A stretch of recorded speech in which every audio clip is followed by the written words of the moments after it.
Ok, pessoal, voltando aqui. Além dessas questões de modelos de ciclo de vida, né, que a gente viu no trecho passado, cascata, prototipagem, espiral, etc., muitas questões gerais sobre engenharia de software também são cobradas em prova. São questões sobre conceitos introdutórios, né, conceitos basilares da engenharia de software, mas que, como vocês vão poder perceber daqui em diante, são bastante cobrados em prova, ok? Então, vamos dar uma olhada nesses conceitos aqui.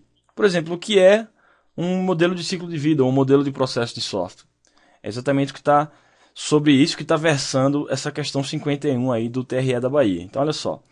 Com relação à engenharia de software, julgue os itens a seguir.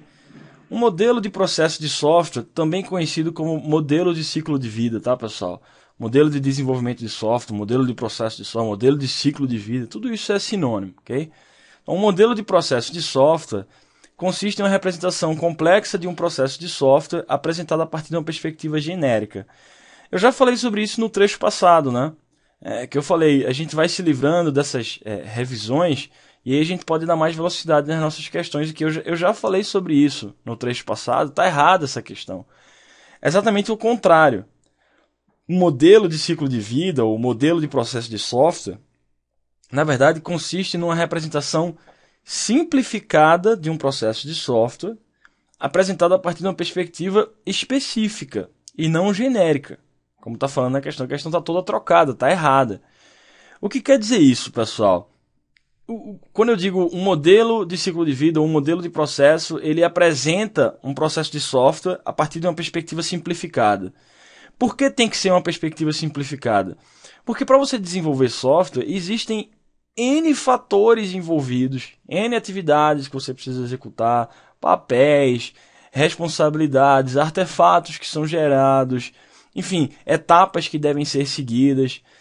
E nem sempre tudo isso interessa para você apresentar o que eu falei para vocês, né? Aquele esqueleto do modelo de desenvolvimento de um software. Você está preocupado, muitas vezes, com perspectivas específicas e não com perspectivas genéricas. Perspectiva específica de papéis e responsabilidades, por exemplo. Essa é uma perspectiva.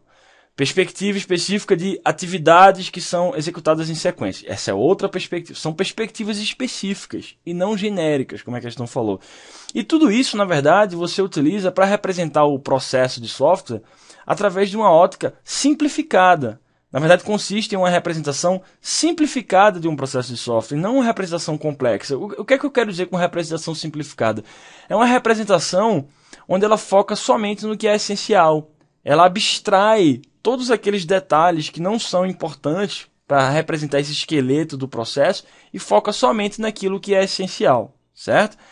Isso é a definição, isso vocês podem encontrar no Pressman, isso vocês podem encontrar no Somerville, tá? Qualquer livro de engenharia de software vai lhe mostrar isso.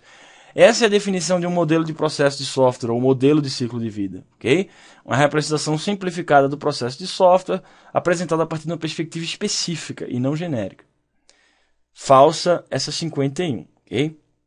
Vamos ver a próxima.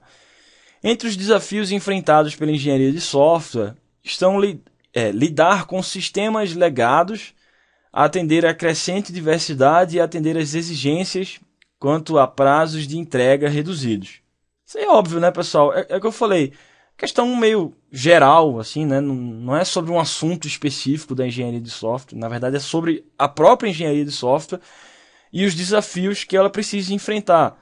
Né? Se você analisar essa questão e fizer o paralelo com o seu próprio dia a dia na sua empresa, você vai ver que isso é verdade, né? Olha só, desafios. Primeiro, lidar com sistemas legados? Sim. O que é um sistema legado, pessoal? São aqueles sistemas já antigos e muitas vezes obsoletos nas empresas, mas que eles não podem parar de operar naquele momento porque ainda executam processos de negócio importantes para aquela empresa. Então, normalmente o que acontece é que você inicia projetos de migração desses sistemas legados, né? Sistemas antigos em COBOL, Natural, linguagens antigas como essas, né? Que você geralmente vai migrar hoje em dia para uma linguagem como Java, como C++ e coisas desse tipo. São sistemas importantes porque ainda executam processos importantes de negócio das empresas, mas que normalmente já estão obsoletos do ponto de vista de tecnologia e plataforma. Então é um desafio lidar com sistemas legados, né?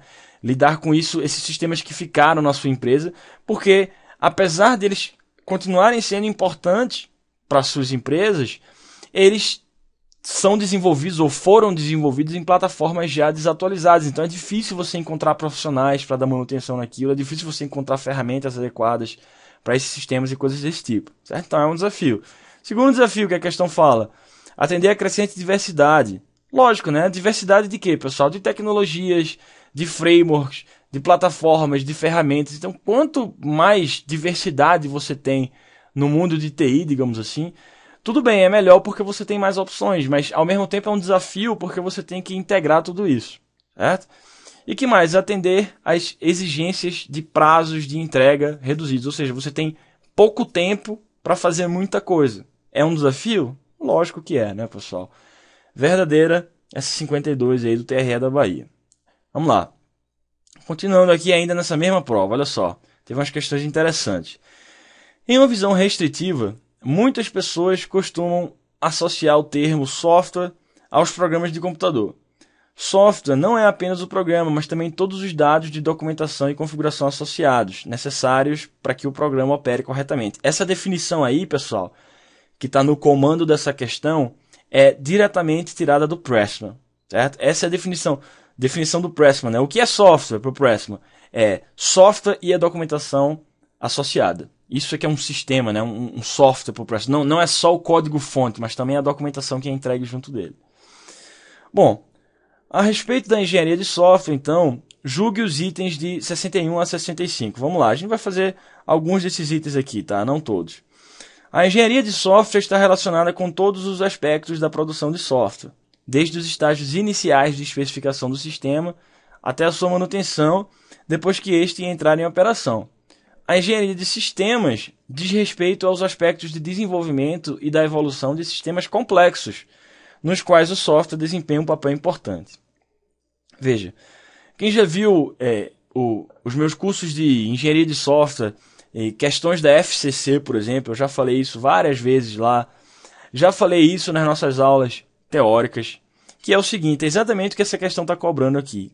Existe uma diferença conceitual, apesar de que no dia a dia a gente acaba usando como sinônimo, mas academicamente, conceitualmente, existe uma diferença entre engenharia de software e engenharia de sistemas. Engenharia de software é exatamente isso que a questão está descrevendo aí para gente. É uma disciplina relacionada com os aspectos da produção do software, propriamente dito.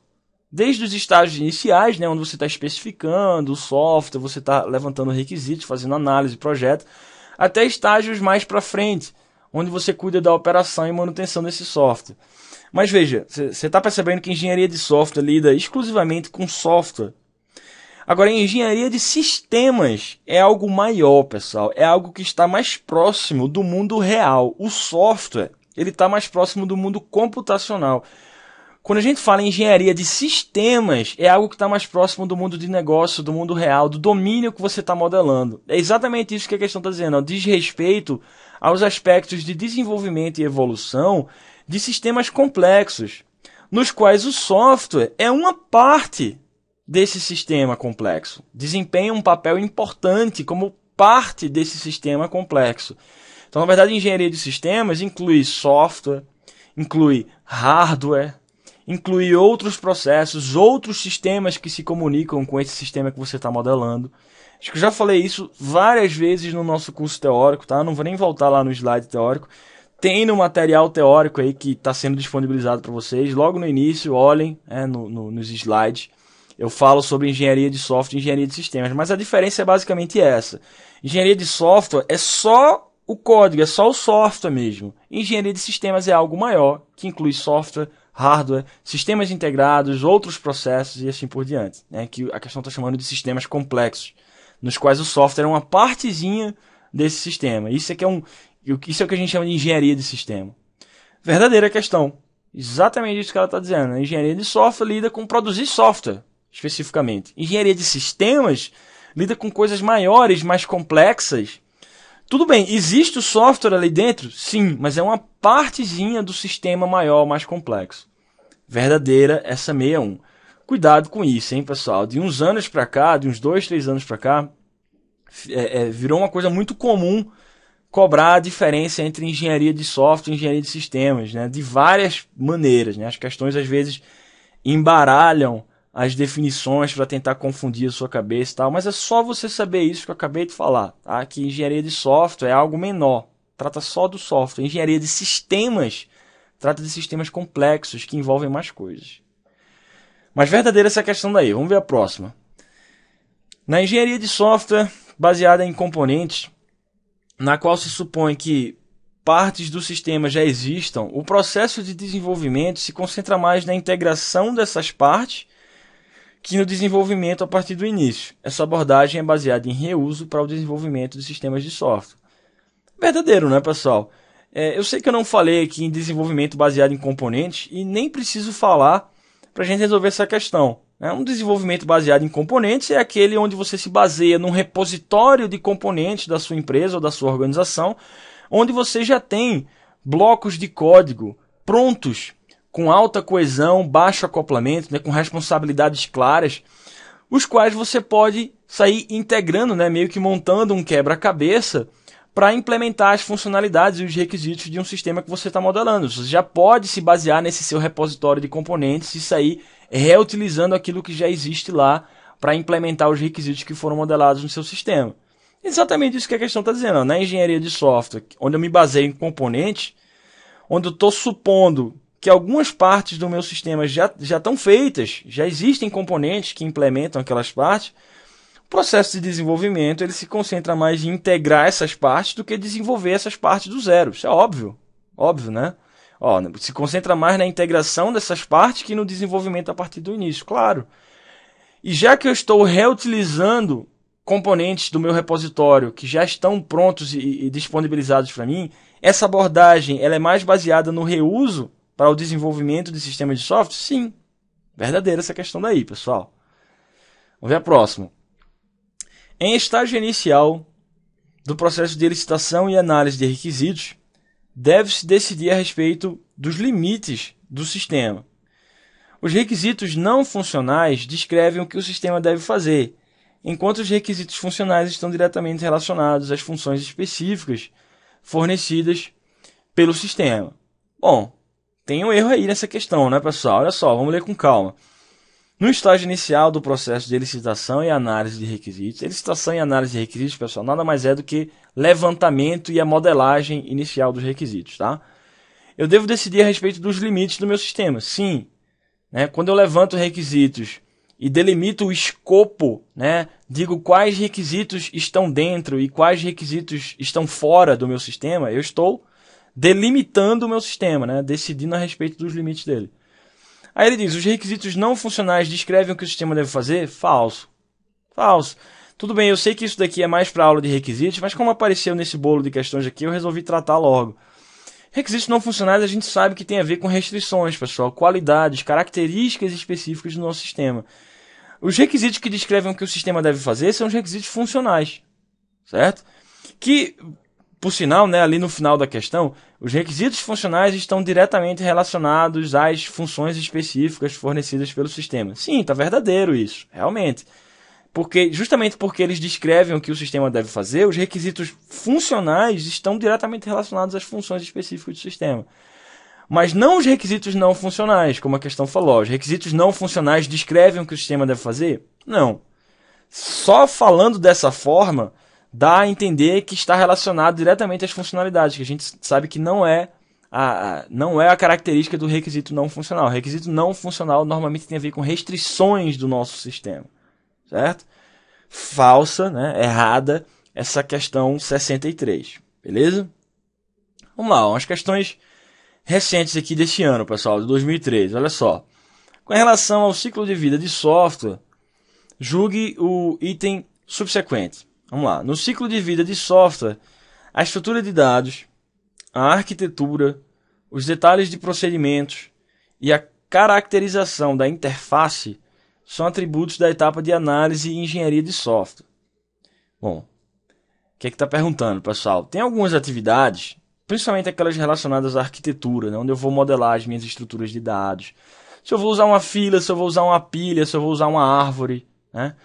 arquitetura e detalhes de procedimentos dessa arquitetura, quantas camadas essa arquitetura tem, quais são os frameworks, quais são as tecnologias envolvidas, como é que vai ser a interface do meu usuário, coisas desse tipo. Ele está perguntando, tudo isso ocorre na etapa de análise da engenharia de software? Errado. Falei para vocês no trecho passado sobre aquelas etapas genéricas da engenharia de software, né? Normalmente você começa com alguma forma de planejamento e delimitação de escopo, depois você vai para análise e especificação de requisitos, aí depois você vai para o projeto e arquitetura, depois de implementação, testes e assim por diante. Aí eu pergunto a vocês, essas atividades aí, pessoal, estrutura de dados, arquitetura, procedimentos, isso tem a ver com análise? Não. Isso tem a ver com projeto. A gente vai ver isso com mais calma e mais detalhes na nossa aula de análise e projeto, né? Onde eu falo exatamente qual é a diferença entre análise e projeto. Mas já adiantando para vocês, análise foca no problema, foca na modelagem essencial, básica do seu sistema. Ela não se preocupa com estruturas de dados específicas, qual vai ser a sua arquitetura, as tecnologias que você vai utilizar, porque a análise está preocupada em entender o problema, ela está mais próxima do mundo real. Agora, esse mundo computacional, aí sim, né, onde você vai tratar de tecnologia, arquitetura, estrutura de dados, é o que a gente chama de projeto. A questão descreveu a etapa de projeto no ciclo de vida de software, e não a etapa de análise, como ela falou. Por isso que está errada, ok? Então vocês percebem, né? Os anos passam, desde a época que eu era concurseiro lá, estava ralando igual vocês estão hoje em dia, lá em 2007, essas questões já caíam, continuam caindo até hoje e vão continuar caindo, porque são questões essenciais da engenharia de software. Você tem que saber o ciclo de vida de um software, por onde ele começa, para onde é que ele vai, aonde é que ele termina, né? Essas etapas básicas. Então vocês estão vendo aí uma questão do CNJ, uma prova que teve agora em 2013, do CESP, continua cobrando a mesma coisa. Tem que saber, certo? Isso daí que foi descrito é projeto e não análise. Falsa essa questão daí. Vamos lá, próxima. Para a utilização de metodologias modernas com abordagem da engenharia de software, recomenda-se a elaboração dos manuais do sistema ao final do projeto, quando todos os seus detalhes já estão definidos. É isso, pessoal, que essa é a boa prática de hoje em dia? É isso que é recomendado? Não, né? Olha só o que a questão está falando. Para a utilização de metodologias modernas, pense, por exemplo, qual seria uma metodologia moderna, uma metodologia relativamente recente. Metodologias ágeis, né? Que tem aí 10, talvez 15 anos no máximo. Começaram lá no meio da década de 90, mas foram realmente popularizadas já no século 21, tá? Já nos anos 2000. Bom, para utilizar essas metodologias modernas com abordagem de engenharia de software, a recomendação é que você elabore o manual somente no final do projeto? Não, pessoal. As metodologias modernas, como os métodos ágeis, por exemplo, todas elas recomendam que você vá elaborando os produtos do seu projeto, tanto o software, né, código-fonte, procedimentos, coisas desse tipo, como os artefatos que são entregáveis também, manual, regra de negócio, protótipos, coisas desse tipo. A recomendação é que você faça isso de maneira iterativa e incremental, aos poucos, e não de uma vez só no final do projeto, como a questão está recomendando. Então está falsa essa questão.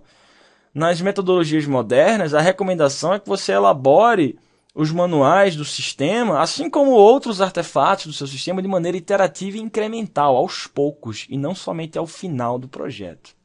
Certo? Você não precisa ter todos os detalhes do manual já elicitados para começar a escrever o manual. Não precisa. Você pode escrever desde o início e ir refinando ele aos poucos. Falsa essa questão 58 aí. Vamos lá. Com relação a conceitos gerais de engenharia de software, julgue os itens a seguir. As atividades fundamentais relacionadas ao processo de construção de um software incluem a especificação, o desenvolvimento, a validação e a evolução do software. Bom, falei para vocês que os principais autores são Pressman e Somerville para a engenharia de software. Muita gente me pergunta, né? Professor, eu não tenho tempo de ler os dois, qual você recomenda que eu leia?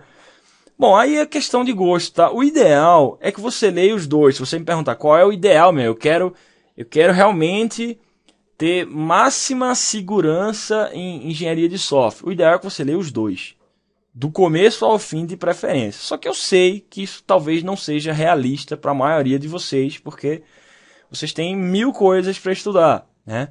Eu, particularmente, gosto muito do Somerville. Já li os dois, tá? Várias vezes, inclusive, desde as edições passadas. Mas eu, particularmente, gosto muito do Somerville porque ele tem uma didática um pouco mais suave. Eu acho o Pressman, às vezes, um pouco hostil, assim, na forma como ele aborda alguns assuntos. Ele é um pouco verboso demais, é meio prolixo, enfim. Eu acho o Somerville mais claro. Mas os dois são bons livros, tá? Isso é a minha opinião pessoal. De repente, não sei, você prefere o Pressman do que o Somerville. Agora, é fato que as provas, principalmente do CESP, nos últimos anos, você está vendo aí, uma prova de 2013, por exemplo. A gente já fez questão aqui, que eu falei para vocês, pessoal, isso aqui está no Pressman. Aquela definição de software, por exemplo. O que é software para o Pressman? É o software e a documentação associada. Isso é do Pressman. Essa questão que a gente está vendo aqui, ó, essa 51, está lá no Somerville.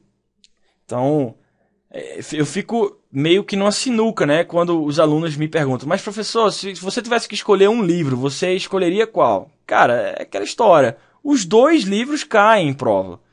Eu prefiro o Somerville pela didática, mas se você quiser ter segurança, eu leria os dois livros.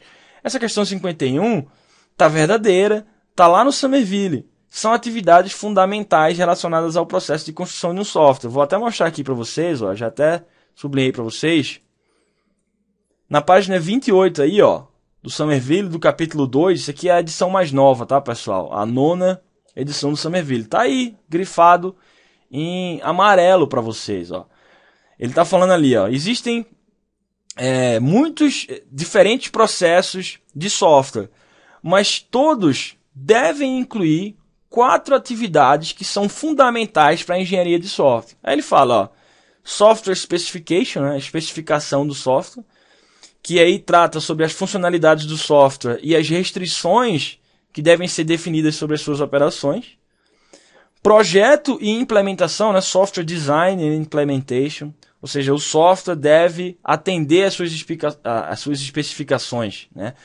Validação de software, ou seja, o software ele deve ser validado para garantir que ele faz exatamente aquilo que o cliente quer.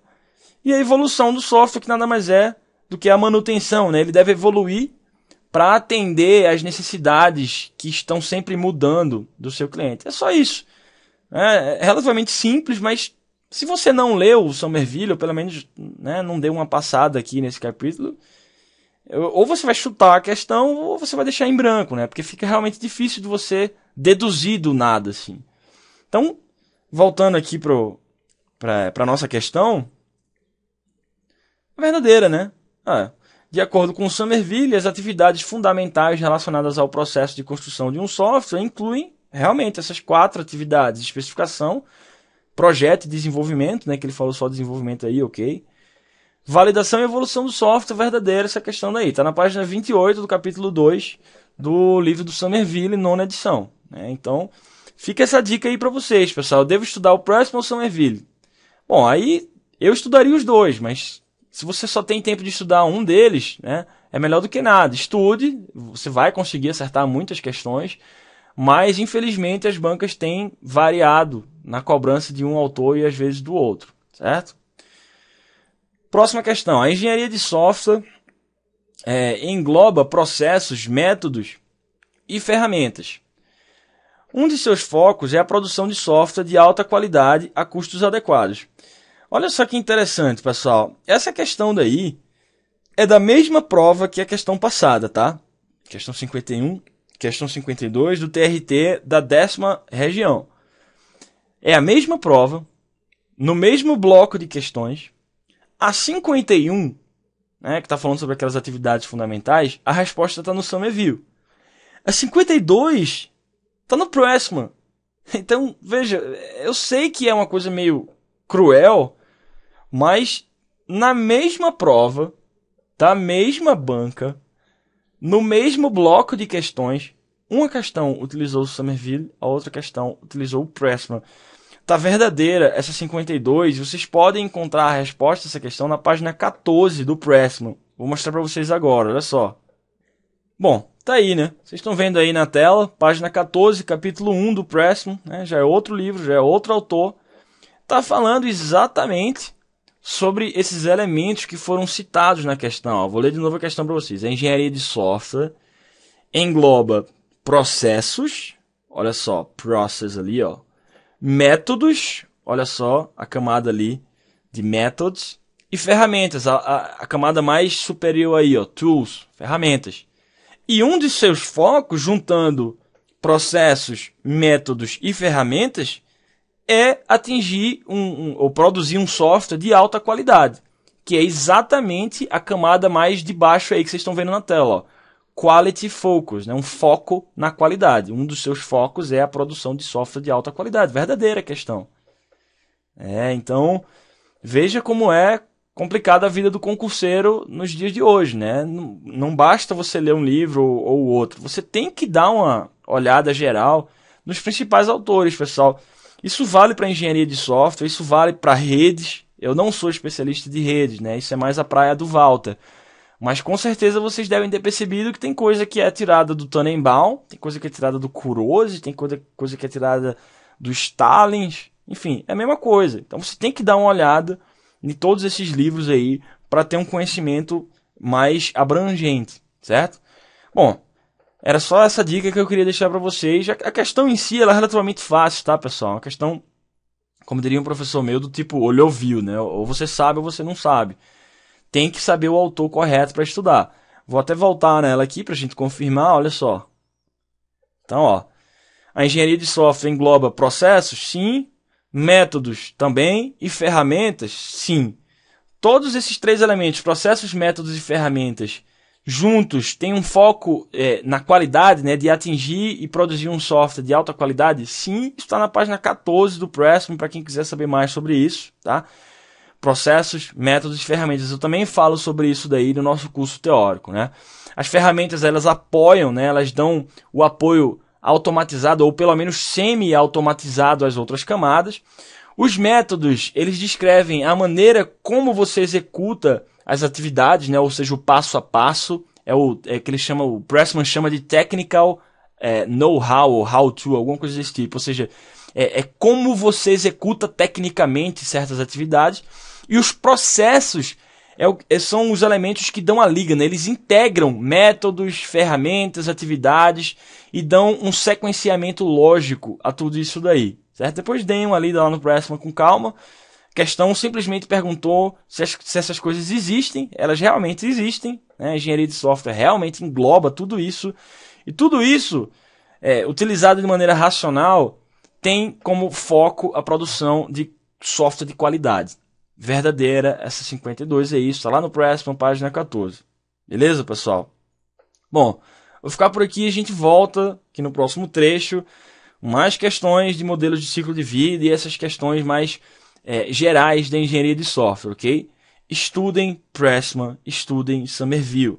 As provas estão cobrando os dois autores na mesma prova, como vocês acabaram de ver nessa tela aqui, certo? Volto daqui a pouco.